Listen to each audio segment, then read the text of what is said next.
అయోధ్య మందిర నిర్మాణం విషయంలో సుప్రీంకోర్టు తీర్పునిస్తూ ముస్లింలకు 5 ఎకరాల భూమి ఇచ్చి అక్కడ మసీదు నిర్మాణం చేసుకోవచ్చునని చెప్పింది.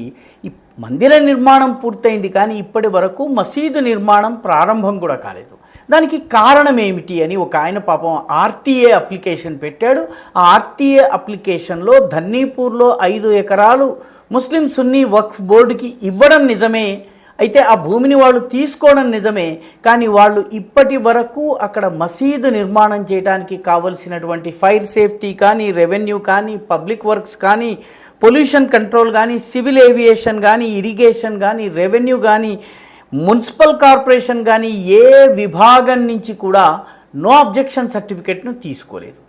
అంటే ఇంత పోరాటం చేసిన వాళ్ళకి మసీదు కట్టడం అసలు విషయం కాదన్నమాట, కేవలం గొడవ చేయడం అసలు విషయం అన్నమాట.